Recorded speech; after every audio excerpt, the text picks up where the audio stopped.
Mackenzie Johnston with Tri-State Livestock News, bringing you discussions concerning fair cattle markets. Today we have the opportunity to chat with Karina Jones. She is a cattle rancher located in Custer County, Nebraska. So to start off with, can you just tell me a little bit about your background and your involvement within the cattle industry? Well, I am a fifth-generation Nebraska cattle rancher. I grew up in western Nebraska and have roots also in southwestern South Dakota. My husband and I now ranch here in Custer County, and we're raising our three daughters here on our ranch. Their ages are 13, 10, and 5. And, growing up, I just never saw any profession outside of agriculture, outside of production agriculture, that even remotely interested me. And so I went to junior college and livestock judged and then finished my undergrad at UNL and just could not wait to get out of Lincoln so that I could just get back to feeding cows and picking out bulls and doing all the things on a ranch. So what do you feel are the biggest issues standing in the way of fair cattle markets today? Well, I think for far too long we have been represented by lobbying power in Washington, D.C. that doesn't feed cattle on frosty mornings. They don't save baby calves in blizzards or sweat it out in July in the hayfield. And they have been our representatives to our lawmakers for far too long, and it's led us down this road. And so I think that now is the time where we've got to become our own lobbyists and start calling out the corruption and being bold and going for the big asks. There's been a lot of talk about possibly getting our cattle organizations to work together and get on the same page. Do you think that's possible? Do you think our cattle organizations can get together and work towards similar goals to tackle some of these big asks like you just stated? I hope so. I mean, when I talk to people or when I'm on the phone with producers or people want to work with me on different issues, like even state meat inspection here in Nebraska, I don't ask anybody to show me their membership card to whatever organization they pay dues to. If we can come up with like-minded solutions that benefit the cattle industry, it doesn't matter to me who's in the trenches beside me or what organization they belong to. Let's just get it done. You just mentioned a state meat inspection program here in Nebraska. There was recently a meeting held where you testified in favor of this program. Can you elaborate on that situation? Well, Nebraska is surrounded by states that do have state meat inspection.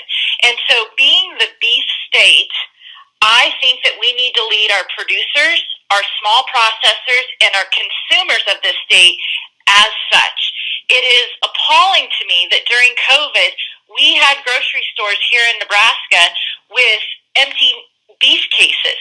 That should not happen in my state. And I think that it's time that we get this state meat inspection issue corrected. And the hearing down in Grand Island, I thought went pretty favorable. I felt like we had good support from the senators. They definitely listened and were very inquisitive about the issue. If there was opposition felt, it probably came from our Nebraska Department of Ag, which is a big concern for me. When the Nebraska Department of Ag says that there's 100 USDA inspected processors in Nebraska, they leave out some fine details that define that.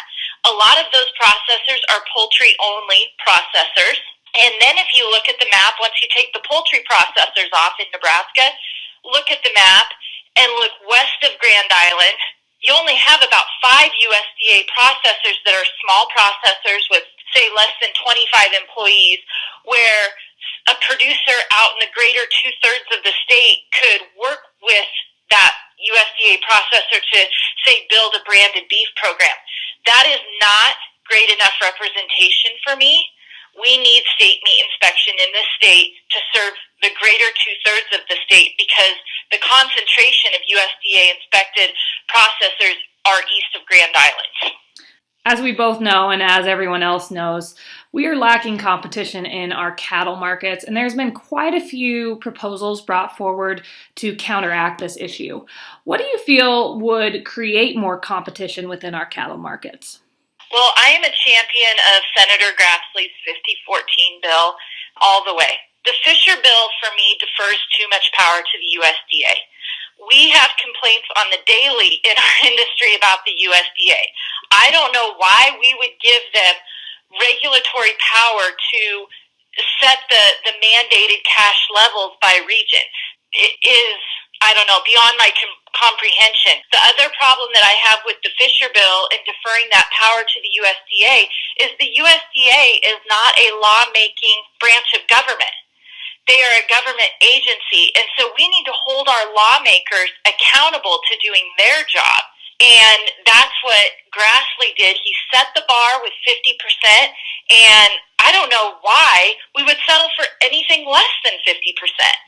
My daughter a few years ago did her 4th grade Nebraska history project on the Omaha stockyards. And you talk about an era when everyone from Alliance to Omaha and all over the Midwest put their cattle on the rail or hauled them into Omaha to what was considered the epicenter of price discovery. And so in a state like Nebraska with such a rich history in bidding for those cattle, why would we settle for anything less than 50%? That's what's going to make we've got to stand a chance to make this market vibrant and viable.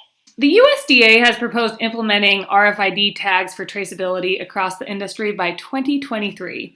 What are your thoughts on this? The RFID issue is kind of particular to me because I have watched what has happened in the sheep and goat industry. I grew up with raising club lambs, and now my daughters raise show goats. And so we've always had the regulation for a couple decades now of the scrapie tags by the USDA.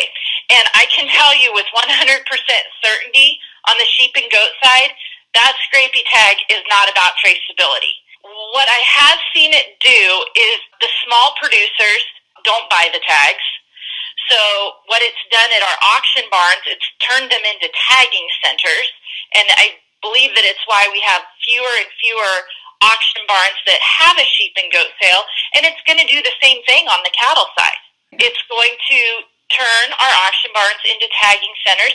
They don't have the labor. They don't have the resources to do that. It's just never going to work, and we have to stay vocal about it. What are your thoughts on the current DOJ investigation into our big 4 beef packers? Do you think we'll see something come of that? Well, I don't know why we shouldn't see something come of it, but I think my confidence is waning the longer the investigation drags on. I think the entire industry's confidence in what that investigation will produce is waning.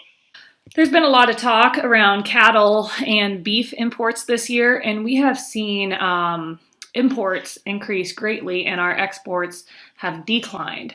What are your thoughts on this? Well, I think we're going to import the American cattle producer out of a market if we don't get country of origin labeling back on our beef and a label that's truthful and stands for something. And that plays into, our elected officials. They have to stand up for rural America. We have over 400,000 producers and consumers who have signed their name to a petition to support reinstating mandatory country of origin labeling. And when it comes to imports, I think that the American cattle producer, we don't want to be a taxpayer liability. We believe the consumers will support American cattle producers if they can make an informed decision at the grocery store.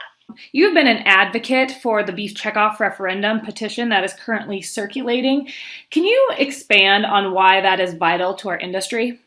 Calling for a beef checkoff referendum should be the right of every producer who pays into a checkoff program, whether that's our commodity industry or other commodities. It's been 35 years since the American cattle producers have been given the opportunity to vote on a beef checkoff referendum. I didn't get to vote. A large number of my peers in this industry did not get to vote. So at the bare minimum, it's the American way. We should be voting on those checkoffs with regularity, say 4 or 5 years at the very least. I think that a lot of producers in our industry will say that there's so much money being paid into the beef checkoff and yet so much that is unaccounted for. It's just like a lot of that money goes poof. And so had there been more transparency these last couple decades, I think we all could have got along and found more solutions, but we're kind of back into a corner where we have to call for a referendum because nobody wants to show us where the money's going. We, as producers, are receiving less and less of the retail dollar every year, and so something is not right within that system. You touched on NCBA, and a few weeks ago, they were invited to some producer meetings down in Florida, and they came out and said that they would not attend those meetings because they did not want to interact or be a part of the meetings because OCM was there. They referred to them as domestic terrorists. What are your thoughts on that statement? After NCBA made some of those comments about what was a really organic grassroots effort for cattle producers to gather, to try to work together, to get answers from different industry organizations, and for then NCBA to respond the way that they did, it honestly motivated me to go out and get another couple hundred signatures on the beef checkoff referendum petition. It truly becomes my motivation when the largest contractor of our checkoff dollars does not feel that they are accountable to the very investors who pay into the checkoff. That's a really big problem for me. We've seen both the hog and poultry industries go down the path of vertical integration, and some folks say that the cattle industry could be right behind them if some significant changes aren't made. Do you think vertical integration could be a reality in our industry? I think vertical integration is exactly where our industry is headed if we don't make some bold moves and some strong changes and stop it. I don't need a path for reentry for my kids to come back to this industry to be easy. I just need it to be possible. We are starting to see a second round of panic buying as we are seeing a second round of COVID cases spread throughout the United States. How do you think this panic buying will affect the cattle industry? And do you think that cattle producers will see increased profits because we are seeing boxed beef prices continue to climb? I guess sometimes they say the greatest indicator of the future is past behavior. And so my answer to that is probably no. These packers don't have a heart. If for them it is all about P&L, profits and loss. And so they don't feel that they owe the American cattle producers any kind of profit sharing off of that boxed beef amount. And there's no regulatory intervention standing in the way where they have to be fair to cattle producers. So I don't look for them to change their ways.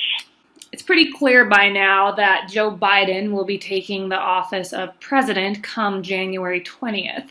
How do you think Joe Biden's administration will affect the cattle industry? I have some concerns about a Biden administration based on what he's went on record as saying. Of course, we have to have concern about mandatory country of origin labeling since that was repealed during his vice president term. And then also just what he's put out in his campaign run for presidency. The fossil fuels issue becomes huge on the minds of everybody who works in production agriculture. We can't afford to have increased costs in fuel on the ranch or on the farm with the margin being thin to non-existent for any profit as it is. Also, their sustainability movement is increasingly concerning to everybody in agriculture. It becomes a property rights issue. It becomes concerning how we'll even be able to manage our own property without government control. Do you have any closing statements you would like to make regarding the cattle industry? We're kind of at a standstill moment in the cattle industry where we have to go for the big asks. We have got to swing for the fences if we are going to save our independence and continue to operate at a level of independence in the cattle industry. So I just beg every cattle producer to start speaking up and speaking for themselves and the futures of their operations. Get involved in the issues. Educate yourself about where your checkoff money is being used or disappearing.